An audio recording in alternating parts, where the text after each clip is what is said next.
Começando a sala virtual de hoje, nós vamos estudar o juramento da família número 7, parte 2 de 2. Eu já vou avançar para a próxima tela, aonde, como a gente fez na sala virtual anterior, colocamos aí o juramento número 7, em coreano e também a sua tradução logo abaixo. Eu havia comentado na sala virtual anterior e volto a frisar, ali no texto em coreano existe uma palavra grifada em vermelho que significa Shinjong. Se a gente continuar a leitura logo a seguir, ele está ali com a seguinte expressão, Shinjong Munhwa Segerur, ou seja, basicamente é o que está grifado ali em verde na tradução logo abaixo, Mundo da Cultura do Coração. Esse foi o tema que nós discutimos na sala virtual anterior e também grifado ali em azul está o tema que nós estudamos também na sala virtual anterior, que é Vivência para Servir os Outros. Então, aquele outro grifo ali no finalzinho do juramento em português, a linhagem de sangue original é o tema desta sala. Mas, inicialmente, a gente não vai falar sobre linhagem de sangue. Existe um ponto aí que nós já fizemos uma pequena introdução no final da sala virtual anterior e que a gente vai retomar. Nós estudamos na sala virtual anterior sobre o mundo da cultura do coração, esclarecemos bem detalhadamente ali o que seria esse mundo cuja cultura seria regido e centrado no coração. O coração seria o centro da vida humana e também detalhamos que, sendo o coração característica essencial de Deus e também essencial do ser humano, a partir do coração o impulso primeiro é o amor verdadeiro, aquele amor que nos impulsiona a viver para o benefício dos outros, ou seja, aí vem exatamente aquele segundo tema que nós estudamos, a vivência para servir os outros. Mas no finalzinho da sala virtual anterior, a gente questionou algumas coisas com relação à cultura do coração. O mundo atual busca realmente vivenciar, as pessoas do mundo atual buscam essa cultura do coração. Quando nós falamos sobre a cultura do coração, isso não é apenas uma expectativa unificacionista, não somos somente nós unificacionistas que acreditamos e almejamos esse mundo cuja cultura esteja centrada no coração, ou seja, uma cultura centrada no amor. Todas as pessoas buscam isso, mas ainda a gente vê que o mundo está confuso. Até a gente tinha mostrado ali um gráfico no final da sala virtual anterior, num formato de triângulos, falando do coração como impulso premente, buscando as suas funções, que seria emoção, intelecto e vontade, que cada uma respectivamente busca valores como a beleza, a verdade e o bem, e aí o aspecto da cultura que se forma a partir dessa busca premente do ser humano, a partir da sua mente, do âmago do seu coração, a cultura que se forma. Nós enfrentamos hoje no mundo atual uma série de problemas, as pessoas têm uma série de problemas, então antes da gente entrar especificamente no tema hoje, a linhagem de sangue original, nós vamos precisar analisar um pouquinho ainda sobre essa situação de conflito da civilização. Por isso, eu já vou avançar para a próxima tela para a gente já fazer essa pequena discussão. Essa contradição fundamental da civilização que está aí na sua tela foi aquilo que nós já comentamos assim de forma bem resumida na sala virtual anterior, e aqui a gente vai explorar um pouco melhor isso daí, para que a gente possa entender de fato, de uma forma mais contundente, a necessidade e a importância de realmente estabelecermos o mundo da cultura do coração. Aparentemente, quando juramos no 7º juramento, estabelecer esse mundo, criar uma cultura onde as pessoas vão viver para servir os outros, de uma forma retórica, é o ideal de todo ser humano, mas como realmente se tornar isso prático dentro de um mundo onde enfrentamos tantas contradições?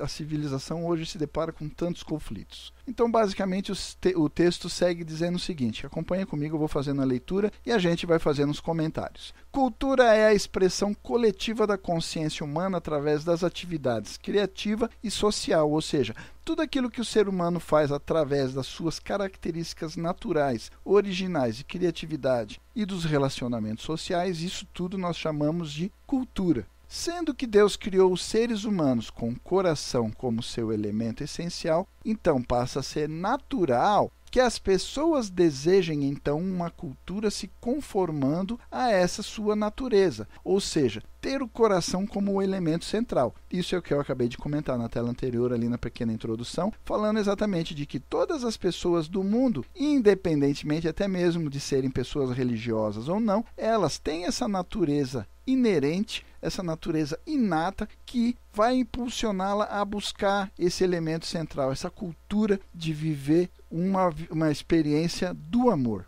Todas as atividades criativas de cultura devem estar enraizadas nos desejos do coração.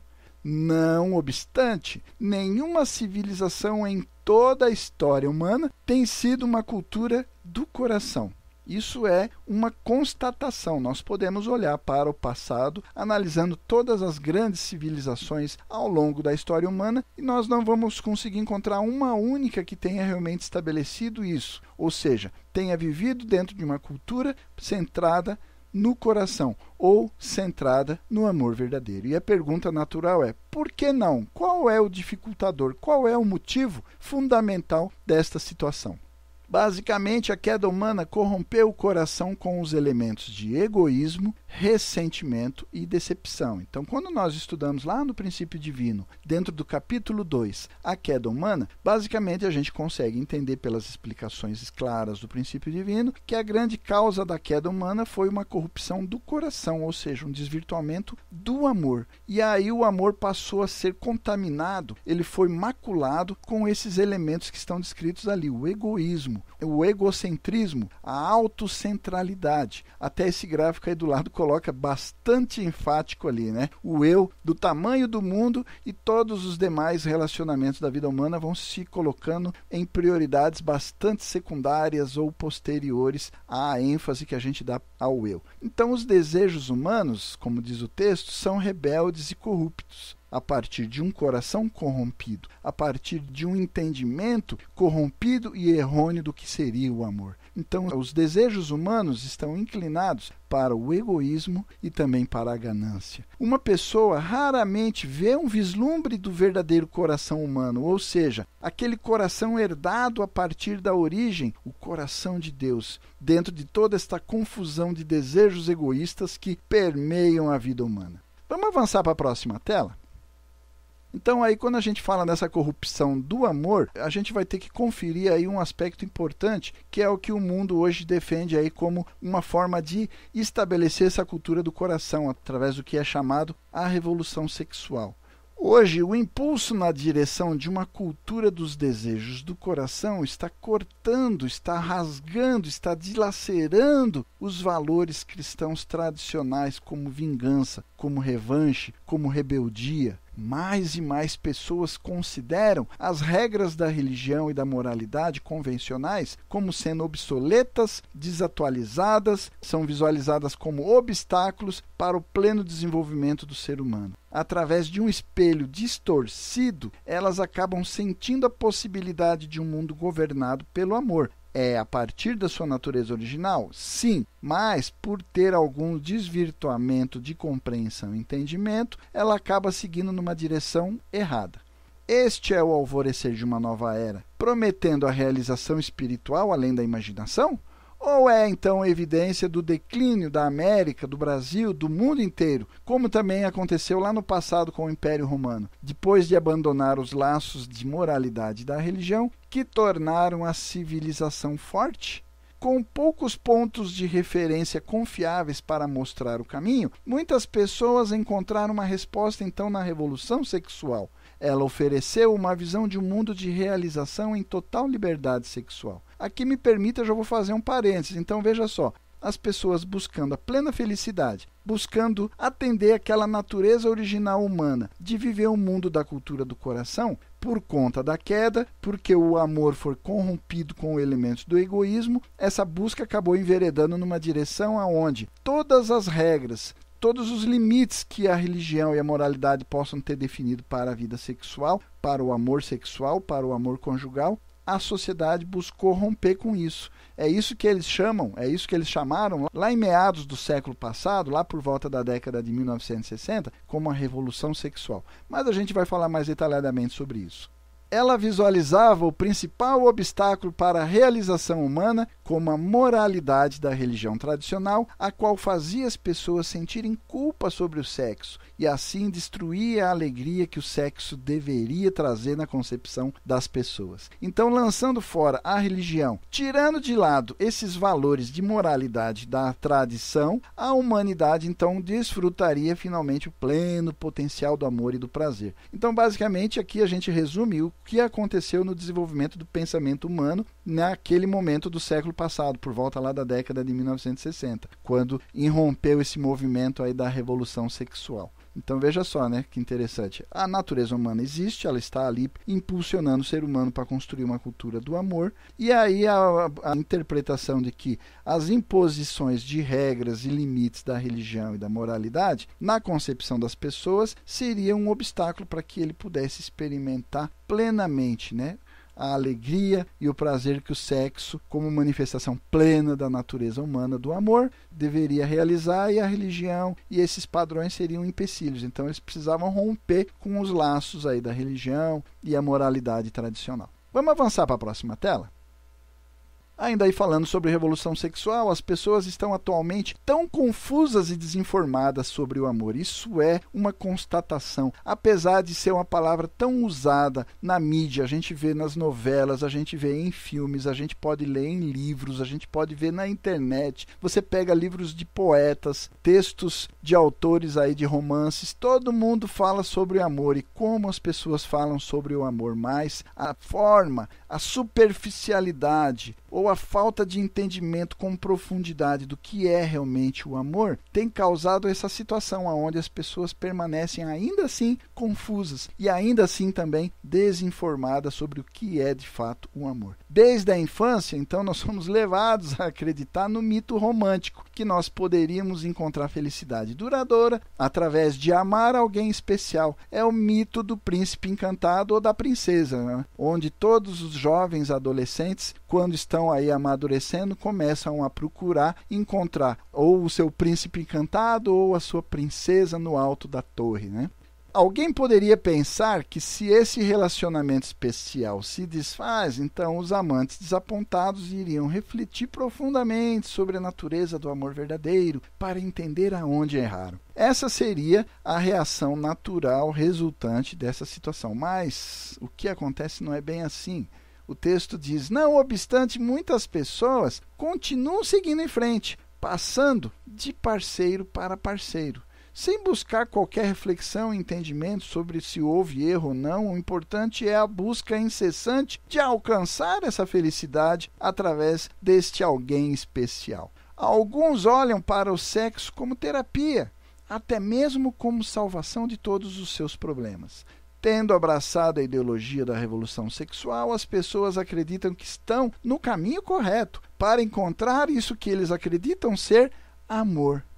Em seu pensamento, no pensamento comum das pessoas hoje, obedecer às regras opressivas da religião somente impede, somente se manifesta como um obstáculo para que elas possam de fato alcançar a plenitude da satisfação que o amor poderia fornecer para elas. Não podemos simplesmente condená-las como pecadores. Não é esse o objetivo, não é essa a nossa discussão. Nós estamos falando sobre a revolução sexual e vamos apontar os malefícios que ela trouxe para a construção do mundo da cultura do coração. Mas as pessoas que estão nesta visão de vida, nessa perspectiva de vida, elas estão nessa situação por simplesmente serem ignorantes do que seria o amor. Elas estão desinformadas, enganadas, levadas a acreditar no mito romântico, como a gente já comentou anteriormente. Ao invés, então, nós devemos fazer o quê? Nós devemos entender a origem dessa forma de pensamento, para podermos criticá-lo adequadamente e principalmente para podermos apresentar uma contraproposta convincente, para que possamos de fato estabelecer aquilo que nós estudamos ao longo da sala virtual anterior, ou seja, o que seria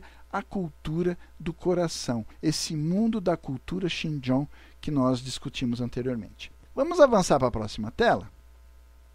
Então vamos falar agora um pouco mais conceitualmente sobre o que seria essa revolução sexual. Primeiramente, vamos pegar um trechinho lá do princípio divino que diz o seguinte: de acordo com o princípio divino, os últimos dias é também o tempo quando a queda de Adão e Eva lá do topo do estágio de crescimento será restaurada através de indenização. Todas as pessoas nesta idade, ou seja, nos últimos dias, enfrentarão grande confusão ideológica, tal como os primeiros antepassados humanos, Adão e Eva lá no Jardim do Éden, naquele ponto onde eles se receberam, onde eles enfrentaram, onde eles se confrontaram com a tentação.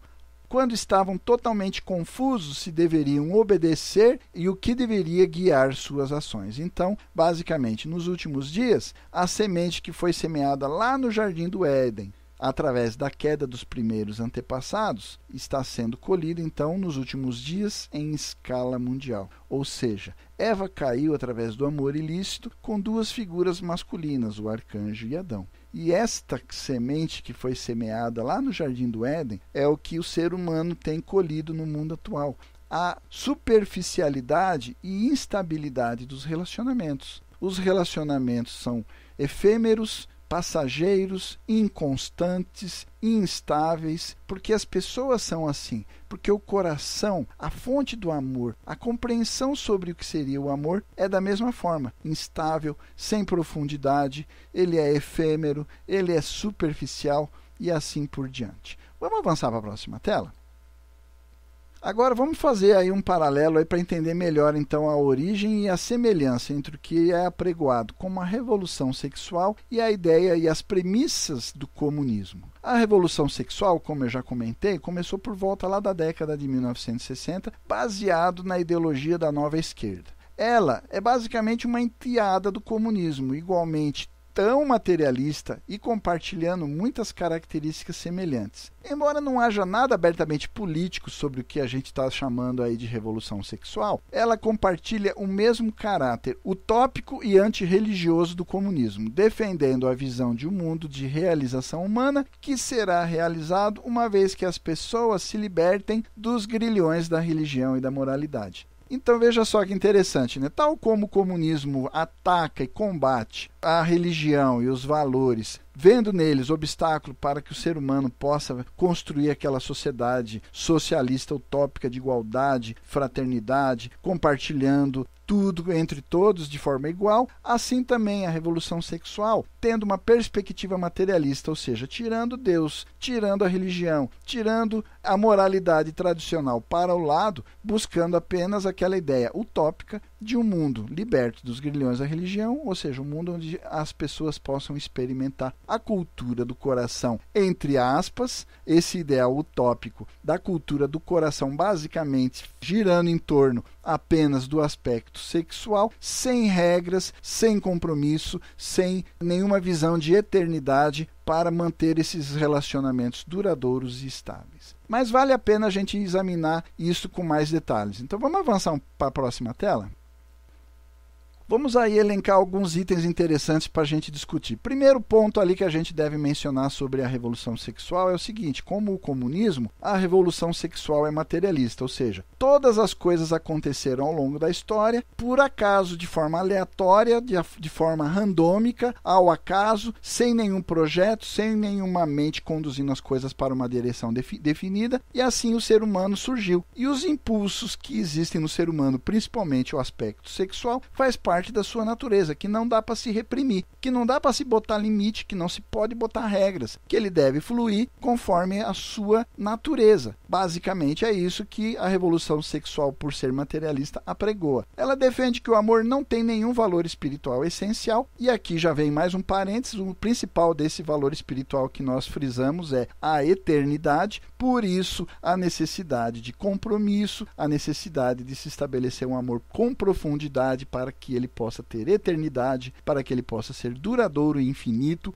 Mas, a partir do momento que eu tiro fora esse valor espiritual essencial, principalmente o aspecto de eternidade, eu passo a ter apenas coisas temporárias. O aspecto temporal, limitado, é adaptado ao amor, dando a ele uma característica como tal: limitado, temporário, instável, que pode assumir o aspecto da relatividade, hoje está bom, amanhã nem tanto. Então, além do que pode também ser expresso no ato físico do sexo, como o texto segue dizendo. Portanto, quando o sexo vai mal, é hora de terminar o relacionamento. Basicamente, é isso que a gente acabou de comentar. Segundo ponto, a ideologia da revolução sexual é ateísta. É hostil com a religião, tirou Deus de lado, tirou a religião de lado e todos os valores que vêm no pacote da religião.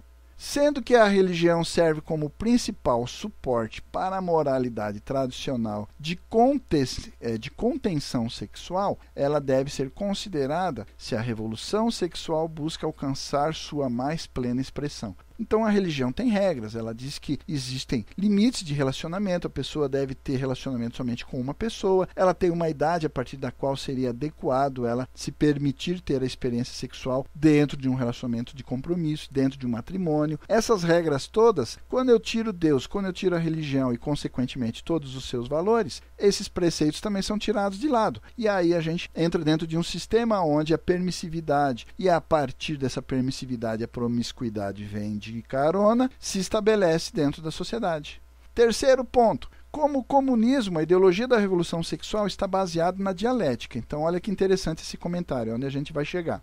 Neste caso, esta não é a dialética hegeliana da história, aquela visão do desenvolvimento da história e o conflito entre as classes, mas, ao invés, uma teoria dialética da natureza humana, enraizada no que está lá na psicologia de um psicanalista chamado Sigmund Freud. O Freud ensinava que o poder motivador por trás do comportamento é o impulso sexual. Aqui já cabe um parênteses. Então, tudo que o ser humano faz, todos os seus comportamentos, todos os seus anseios, tudo aquilo que ele faz, o aspecto motivador que está por trás disso, de acordo com Freud, é o impulso sexual. Ou seja, ele conseguia ver impulso sexual em detalhes como, por exemplo, uma criança amamentando no seio da sua mãe. Se esse bebê era um menino, já havia um contexto sexual nesse gesto de estar amamentando no seio da sua mãe. Essa era a perspectiva de Freud. Mas, seguindo o texto, ele diz o seguinte. Então, ele chamava esse aspecto motivador por trás do comportamento de libido ou id. A libido motiva todas as ações humanas e é a fonte de vitalidade e alegria. Então, olha só a relação que ele está fazendo. A busca de vitalidade, o exercício das características da sua vida, principalmente o aspecto de buscar a felicidade, o aspecto que motiva isso é a libido. Se opondo à libido de uma forma dialética, estaria outra força psicológica que, de acordo com Freud, se chama superego. E esse superego é o aspecto da mente humana que, de acordo com Freud, internaliza todas as regras, todas as restrições, todas as limitações estabelecidas da moralidade e da cultura dentro da qual o indivíduo está inserido. Então, gerenciando essa tensão que existe entre a libido e o superego, esse aspecto dialético, estaria então o ego, que expressa na nossa vida consciente. Entretanto, quando o superego domina a libido excessivamente, quando aquele que teriam as regras prevalece sobre a libido, quando, por exemplo, a pessoa, de acordo com Freud, iria numa igreja, e na igreja ou em algum aspecto religioso que desse a ele alguma orientação de contenção sexual, prevalecendo o superego sobre a libido, esse indivíduo passaria a ter problemas. Ele quebraria essa harmonia, estaria restringindo o desenvolvimento pleno do ser humano em busca da sua alegria. É o que ele está dizendo ali. Entretanto, quando o superego domina a libido excessivamente, a libido reprimida é direcionada para a mente subconsciente, onde ela pode ter influências desagradáveis na saúde mental, resultando em neuroses. Então, refrear os impulsos sexuais dados pela libido seria causa de problemas. De acordo com Freud, é isso. Ele está dizendo que você estabelecer regras, fazer a opção, por exemplo, de guardar a sua virgindade para o casamento, porque a sociedade, a cultura, a religião impõe isso, seria causa de uma possível neurose, de um possível problema de saúde mental para a pessoa. Essa é a aplicação da dialética na estrutura da mente humana, culminando com a ideia da revolução sexual, que vem com o objetivo de abolir todos os preceitos que a gente traz nos aspectos espirituais. Avançando para a próxima tela, precisamos, como contraproposta, apresentar o que está aí, o sexo absoluto, essa visão espiritual, que a contenção não é simplesmente uma postura de refrear, de limitar, de coibir, mas sim de orientar e direcionar. Olha o que o texto diz. Para superar a atração da revolução sexual, os jovens de hoje devem encontrar as respostas para as questões fundamentais sobre o amor. Todas essas dúvidas, todas as desinformações ou mal informações que hoje permeiam todos os meios de comunicação sobre amor, principalmente no aspecto sexual, precisam ser direcionados para trazer respostas orientadoras, construtivas. O que é o amor verdadeiro? Qual é o papel do amor na realização do propósito da vida? Por que a família é importante para cultivar o amor verdadeiro? Como eu posso expandir a minha capacidade para dar e receber amor, a fim de me preparar para o matrimônio? Por que o amor sexual deveria ser salvaguardado para somente um único parceiro? Como o amor sexual pode ser a porta de entrada para o amor verdadeiro mais sublime? Valores da família verdadeira indicam o caminho para uma visão mais elevada da realização humana, que pode ser eclipsada pela sombra da promessa da liberação sexual. Então nós precisamos dar respostas. O juramento nos orienta, né? A gente vem estudando o juramento da família e dentro dos seus vários itens a gente encontra a orientação adequada. E no estudo desses itens, nós temos também procurado trazer respostas mais práticas para realmente dar resposta a essas questões que nós acabamos de lançar. O sexo absoluto, a pureza sexual, para apresentarmos uma alternativa construtiva e substancial para as armadilhas que o mundo secular e que a proposição da revolução sexual apresentam para o coração das pessoas desinformadas sobre o significado do amor verdadeiro. Vamos avançar para a próxima tela? O que é amor verdadeiro? Amor verdadeiro não é sobre a realização dos desejos sexuais de uma pessoa, as pessoas do mundo secular, baseada na ideia e nas premissas da revolução sexual materialista, nas ideias de Freud, nas ideias da dialética da natureza humana, passaram a entender o amor verdadeiro apenas a partir da realização dos impulsos e desejos sexuais. Mas nós temos discutido isso várias e várias vezes ao longo de várias salas virtuais. Amor verdadeiro existe na união tridimensional de amor humano com o amor de Deus, que é a fonte do amor verdadeiro. Ou seja, nós já falamos várias vezes nas salas virtuais que amor verdadeiro é um amor que nos conduz a viver para o benefício dos outros. Essa é a premissa fundamental, essencial para que nós possamos entender o que é o amor verdadeiro, o amor a partir da perspectiva do Criador, quando lá no início da humanidade, através dos primeiros antepassados, Adão e Eva, pretendia substancializar esse amor no escopo e na estrutura da primeira família humana. Então, seguindo ali, ele fala, que o amor verdadeiro é viver para o benefício dos outros, seguindo a natureza do amor divino, o amor de dar, esquecer que deu e dar novamente, o que é dar incondicionalmente. Amor verdadeiro não utiliza os outros para buscar o seu próprio prazer, mas presta serviço e benefício aos outros para o benefício deles, recebendo como retorno alegria quando eles respondem na mesma moeda. E, infelizmente, a perspectiva da revolução sexual traz exatamente a ideia ao contrário. Ou seja, eu preciso até mesmo usar os outros. As pessoas são para mim um meio para que eu possa alcançar a minha satisfação. Como diria Maquiavel, os fins justificam os meios. Então, o meu objetivo de alcançar a felicidade deve ser mantido como prioridade, em detrimento dos meios que eu vou utilizar. Se eu uso aquela pessoa sem me preocupar com a alegria, com a felicidade ou até mesmo com a satisfação dela, isso não me afeta. Eu tenho que atender o impulso da minha libido. Esta é uma emoção elevada, pura e divina, sem nenhuma mancha de egoísmo. Esta deveria ser a qualidade do nosso amor sexual. Ele deveria expressar amor verdadeiro. Aquele amor que, ao invés de ficar perguntando para o outro, você me ama? Você deve olhar para aquela pessoa e dizer, eu te amo, eu quero viver para o seu benefício. Vamos avançar para a próxima tela?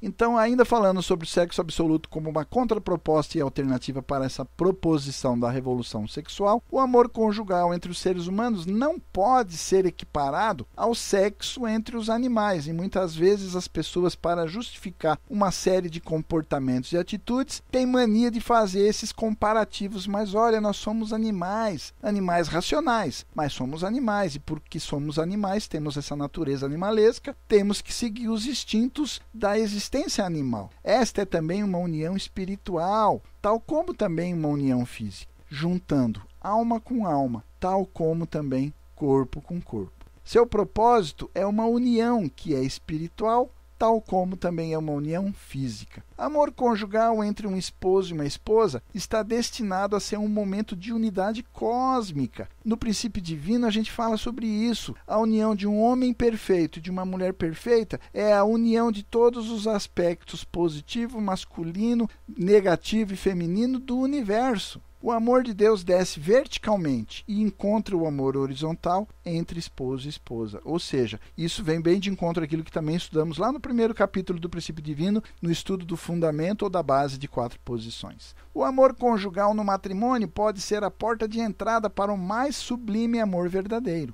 A partir dessa experiência divina, pode começar uma nova vida, quando o esposo e a esposa procriam uma nova imagem deles mesmos, ou seja, a imagem de Deus. Aí a gente já começa a plantar algumas sementinhas, não é assim? Qual era o tema que realmente deveríamos estar estudando nessa sala virtual? Aquilo que sobrou do estudo da sala virtual anterior seria a linhagem de sangue original. Nós falamos em estabelecer o mundo da cultura do coração, que está conectado com a linhagem de sangue original. Falamos já sobre o mundo da cultura do coração, falamos sobre a vivência para servir os outros, tentamos aí apresentar uma contraproposta, uma perspectiva para a cultura do coração que hoje é premente no mundo atual. As pessoas buscam a cultura do coração enveredando pelo caminho da revolução sexual, mas agora precisamos, a partir da apresentação do sexo absoluto, do amor conjugal com esses valores espirituais, fazer essa conexão então com a linhagem de sangue original. Vamos para a próxima tela?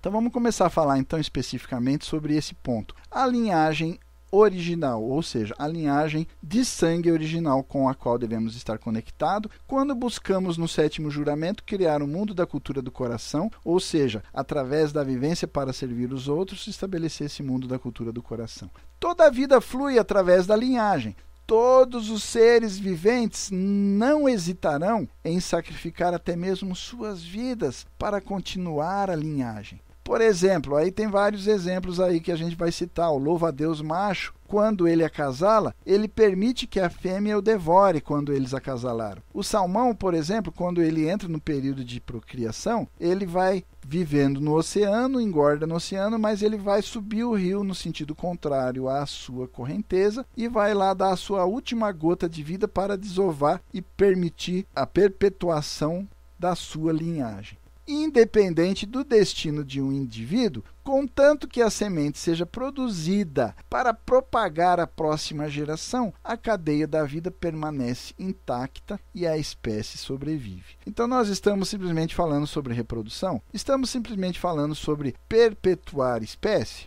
Não. No que diz respeito à linhagem de sangue humana, a linhagem de sangue original, devemos analisar mais alguns aspectos. Aqui nós comentamos algumas coisas da natureza, mas o ser humano possui uma natureza diferente. A natureza humana é tanto física como espiritual, como está escrito lá no Gênesis. E formou o Senhor Deus o homem do pó da terra e soprou em suas narinas o fôlego da vida, mostrando essas duas dimensões claramente da natureza humana, ou seja, uma dimensão física, o pó da terra, e uma dimensão espiritual, o sopro da vida nas suas narinas. Quando Deus criou as plantas e os animais, ele concedeu a cada um deles uma semente única, através da qual multiplicar e manter a sua espécie. Nessa semente está um projeto genético que determina que tipo de criatura vai se tornar. Entretanto, somente a humanidade, entre toda a criação, é dotada com uma semente especial, que é tanto espiritual quanto física. Ela contém o projeto para o nosso espírito eterno, que nos permite crescer à imagem de Deus. Me permita fazer um parênteses aqui. Olha que interessante que ele comenta ali, né? Isso aqui demandaria, creio eu, até uma discussão numa sala especial, uma sala virtual especial só sobre esse tema, sobre essa semente especial que é tanto espiritual quanto física. Ou seja, quando nós estudamos o princípio divino, o ser humano na sua existência dual, o aspecto físico e o aspecto espiritual, nós também concebemos a ideia de que o ser humano é dotado de um potencial que Deus possui. O ser humano foi agraciado como filho de Deus com a mesma capacidade de ser um co-criador, um continuador da obra de criação. Quando um homem e uma mulher se unem em amor, não está ali apenas uma semente física aonde vai ser gerado um novo corpo, um novo ser, mas ali também há uma união espiritual, porque o amor que os uniu é um elemento espiritual, eterno, duradouro. Essa semente espiritual da união deste homem e desta mulher gera uma nova vida espiritual também. Então, essa capacidade de perpetuar e construir um novo ser, a sua própria imagem e a imagem do próprio Deus, é um potencial único que foi dado como uma grande dádiva, uma grande bênção para os seres humanos, os filhos e filhas dos pais celestiais. Vamos avançar para a próxima tela? A propagação desta semente não é simplesmente uma questão de reprodução física, como eu acabei de mencionar na tela anterior. Ela significa, então, propagar a linhagem de amor verdadeiro. Portanto, quando Deus deu Eva para Adão como uma companheira e estabeleceu o matrimônio entre os dois, ele também concedeu a eles um mandamento moral de não comer do fruto da árvore do conhecimento do bem e do mal. Está lá no Gênesis capítulo 2, versículo 17. Isto simboliza o quê? Simboliza a responsabilidade moral e também a responsabilidade espiritual que o amor humano implica. Existem regras, existem momentos, existe o crescei, depois o multiplicai e por fim o dominai. É uma regra, é um processo, é um método que vai se aplicar para a vida de todos os seres humanos. É a regra moral, é a responsabilidade espiritual que permite que o ser humano se torne a imagem e semelhança de Deus, perpetuando esta linhagem de sangue original, a linhagem de sangue do próprio Deus, a estirpe dos pais celestiais. O propósito central para a linhagem humana é como um canal para a semente do amor verdadeiro. Por essa razão, a linhagem é importante. São 3 coisas que nós valorizamos bastante como unificacionistas dentro dos valores da família verdadeira. É o amor verdadeiro, a vida verdadeira e a linhagem verdadeira. Ou seja, está ali claro, né, que o propósito central para a linhagem humana é a forma de se transmitir por gerações a semente do amor verdadeiro. Ela vai ser perpetuada, geração a geração, transmitida geração a geração, através da linhagem. Lá no Oriente, para você ter uma ideia, as famílias preservam a árvore genealógica. Eles chegam até mesmo a cultuar os antepassados, mantendo registros cuidadosos que vão se estender por muitas gerações. Os pais vão investigar cuidadosamente, então, a linhagem de um pretendente cônjuge antes de aprovar esse matrimônio entre os filhos. A qualidade da linhagem de uma pessoa, então, é uma fonte de grande orgulho. E também, no aspecto decaído, a gente poderia dizer que poderia vir a ser também uma fonte de grande vergonha, né? Dependendo do tipo de linhagem que a pessoa se origina. Vamos avançar para a próxima tela?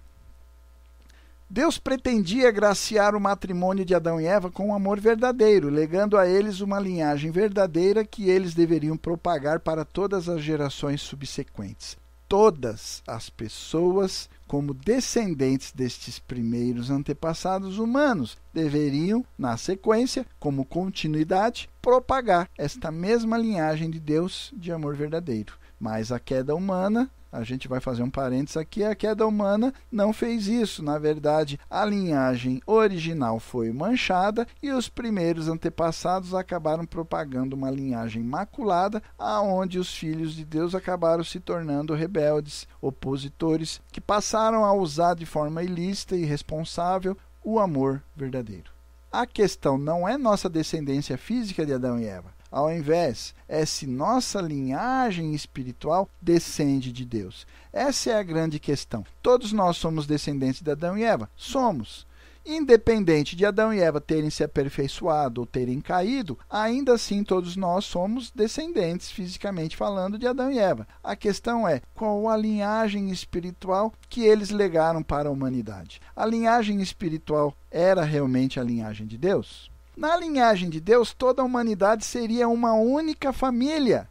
Não em conceito, mas na realidade. Pronto, respondemos a pergunta. Se nós vivêssemos na linhagem de Deus, se Adão e Eva tivessem legado para a humanidade ao longo da história a linhagem de Deus, obviamente o mundo hoje seria uma única família sob Deus. Não de forma conceitual, não daquela ideia que você vai na igreja e chama as outras pessoas, olha, paz do Senhor, irmão, paz do Senhor, irmão. Não, isso é na realidade. Ninguém seria considerado um estranho, pois todos nós seríamos de fato, concreta e substancialmente, parentes e familiares. Portanto, seria muito natural cuidar de todas as pessoas como nós fazemos com nossos familiares e membros próximos da família, não é assim? Quando o seu filho sai, a sua filha sai, você não fica acordado até tarde, preocupado, orando, ligando, sempre pensando, vai chegar e que hora vai chegar bem, que Deus o conduza, que Deus o proteja, que ele vá. Não é assim? Nós fazemos isso com todas as pessoas ao nosso redor?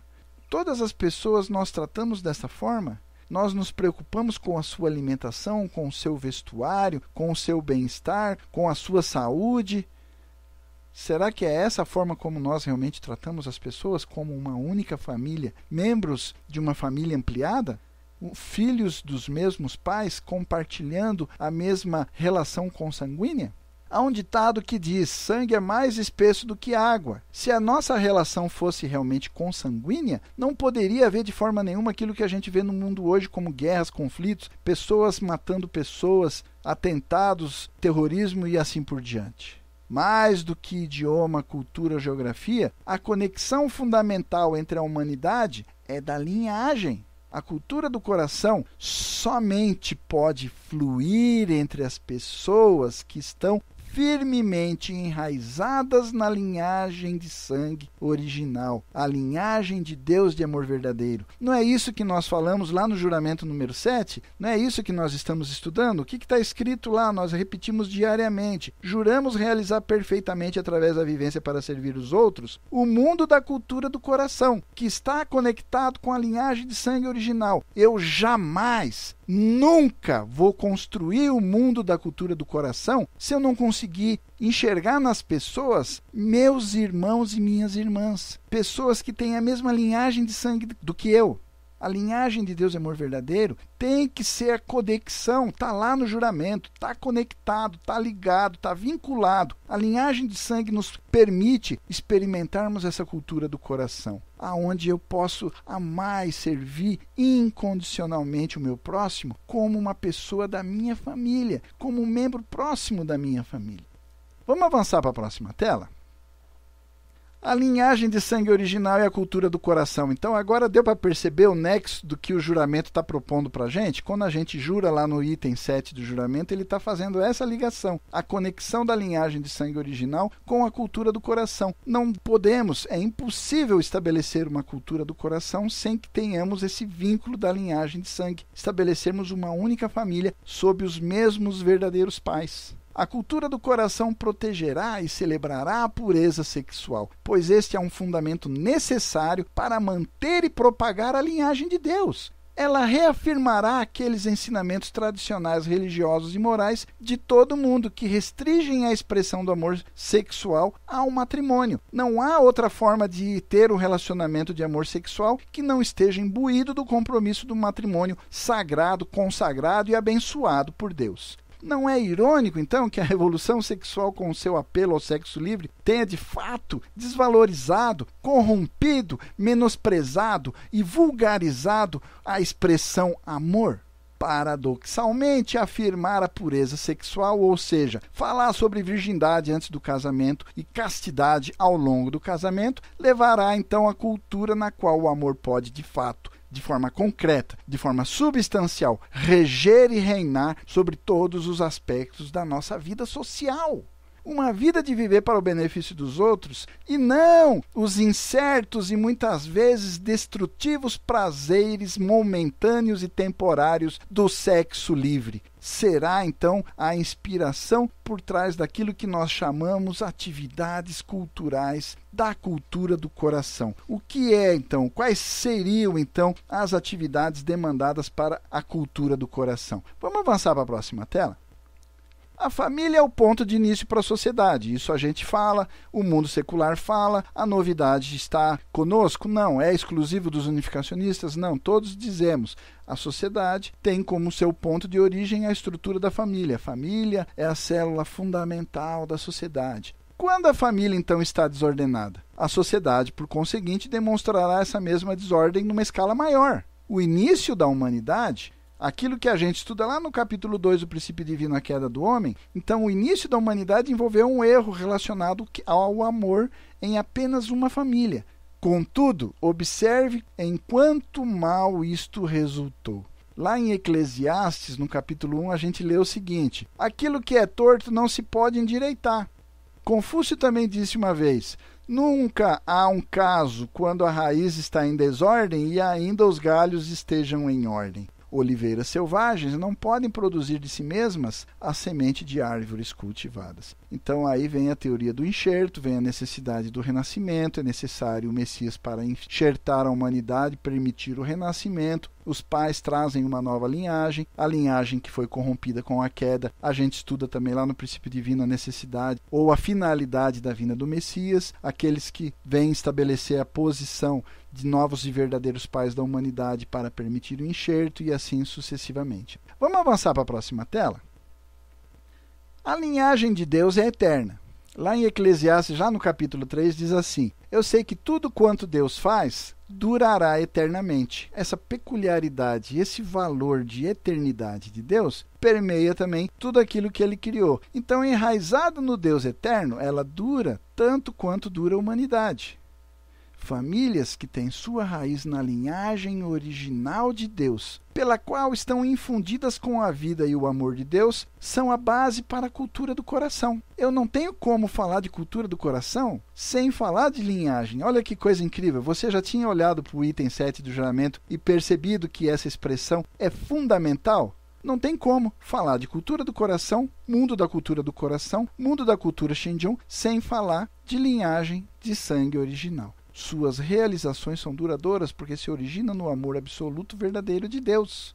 Então nós precisamos, para construir o mundo da cultura do coração, para estabelecer aquela vivência para servir os outros, fazer o renascimento, permitir que as pessoas possam adquirir, herdar, participar do processo de serem enxertadas na linhagem de sangue original. Todos os seres humanos maculados pelo pecado original são incapazes, está lá na sua natureza o conflito inerente da civilização que nós acabamos de discutir anteriormente ali, o conflito, a confusão fundamental da civilização.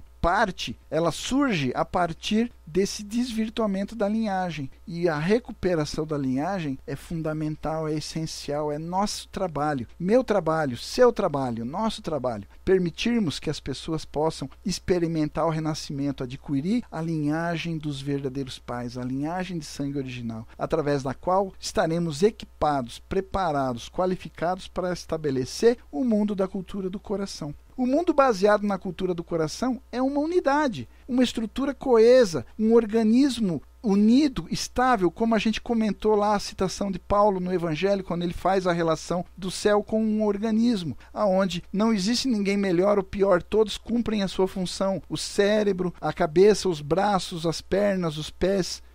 Nas famílias que estão enraizadas na linhagem original, a mesma fonte divina de amor repousa no coração de cada uma dessas famílias. Na linhagem original de Deus, ninguém é inimigo. Essa palavra inimigo não existe. Nós não procuramos amar o inimigo, porque na verdade não existe a inimizade. Assim, o ideal de uma única família pode se tornar realidade. Esse ideal de uma única família sob Deus pode se tornar realidade. Seguindo para a próxima tela, assim o mundo baseado na cultura do coração funcionará como um único organismo, como eu acabei de mencionar. Todos viverão em harmonia, ressoando na mesma sintonia, no mesmo timbre, que é o amor verdadeiro. Deus, que habita no centro de toda e cada família, será a mente, será o norteador, será a bússola deste mundo. Simplesmente seguindo nossa consciência, que é para cada um de nós um segundo Deus, nós viveremos juntos em harmonia e unidade. A vida neste mundo será naturalmente livre, pacífica, harmoniosa e alegre. Vamos avançar para a próxima tela? Então aí voltei para aquele gráfico que nós colocamos lá no finalzinho da sala virtual anterior. Se você olhar, na verdade, para o gráfico, você vai perceber 3 triângulos. A gente já havia mencionado. O triângulo menor ali no centro tem no seu centro a palavra coração. A partir desse coração surgem 3 funções da mente, que seria emoção, intelecto e vontade, que no triângulo do meio ali no centro vai manifestar os valores buscados por cada uma dessas funções, ou seja, a emoção busca a beleza, o intelecto busca a verdade, a vontade busca o bem, e no triângulo externo, o aspecto da cultura, o aspecto da estrutura social, a partir desses mesmos vértices, emoção buscando beleza, vai se manifestar na cultura através das artes, o intelecto lá no vértice inferior direito, saindo, buscando como valor a verdade, vai se manifestar na cultura através da religião, filosofia e ciência. E ali no vértice inferior esquerdo, a função da mente, vontade, buscando o valor do bem, se manifesta em aspecto cultural no mundo como educação, administração e política. O coração, então, sendo o centro da personalidade humana, ele é expresso através das faculdades mentais de emoção, intelecto e vontade, como a gente comentou. O detalhe é o seguinte: quando o coração é corrupto, aquele coração que nós mencionamos no início dessa sala virtual, por conta da queda, o coração e a compreensão e o entendimento do amor estão distorcidos, usados de forma ilícita, irresponsável, sem valores. Que tipo de aspectos da cultura humana vão se formar na sociedade? As artes, a educação, a administração, política, religião, filosofia e ciência vão ser simplesmente manifestações de um coração corrupto. É o que diz o texto: quando o coração é corrupto, essas faculdades vão perseguir o que é igualmente corrupto. Quando o coração é puro, essas faculdades mentais, então, também vai buscar o que é puro. E a manifestação desses valores no aspecto da cultura também vai ter o mesmo perfil, a partir do mesmo coração. O que nós precisamos, então, empreender? Uma reforma do coração, a mudança da linhagem. Um norteamento do amor verdadeiro, esclarecimento para que a fonte desses impulsos em busca desses valores, na manifestação destes valores nos aspectos culturais da sociedade, possam ser originais, possam ser verdadeiros, possam conduzir ao estabelecimento do mundo da cultura do coração. Portanto, as pessoas com corações puros perseguem e buscam realizar os ideais mais elevados. As emoções buscam beleza, o intelecto premia a verdade, a vontade persegue o bem. Os produtos da cultura surgem através das realizações de indivíduos talentosos que perseguem esses fins, ou seja, a manifestação dos talentos humanos em cada uma dessas áreas. Indivíduos que têm o aspecto da emoção mais predominante vão buscar a beleza e vão fazer as artes nas suas infinitas formas, sempre no aspecto original, e assim, respectivamente, para cada uma das outras funções da mente.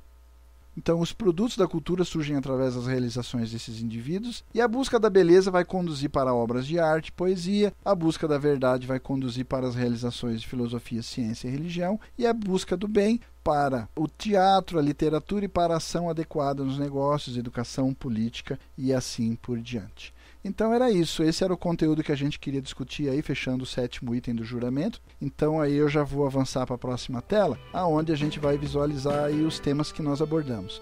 A gente vai mencionar ali os temas que estudamos na sala virtual sobre o 7º juramento. O primeiro item que nós estudamos foi o coração, o centro da vida, falando lá sobre o mundo da cultura do coração, ou o mundo da cultura Xinjiang. Falamos também sobre vivência para servir os outros, ou vivendo para o benefício dos outros. E nessa sala virtual a gente fechou aí o item 7 do juramento, concluindo com um aspecto da contradição fundamental da civilização. Fizemos aí aquela análise lá do problema da revolução sexual, apresentamos uma contraproposta aí relacionada ao sexo absoluto, e por fim, falamos então sobre a linhagem original, como a gente fala lá no juramento, conectado com a linhagem de sangue original. Então esse era o conteúdo, já encerrando esse 7º juramento, fazendo já o nosso compromisso para a nossa próxima sala virtual. Passaremos a estudar agora o último item do juramento, o item número 8, então conto lá com a sua presença. Já vou avançar para a próxima tela, encerrando então essa sala virtual, desejando uma semana abençoada a todos. Fui, tchau!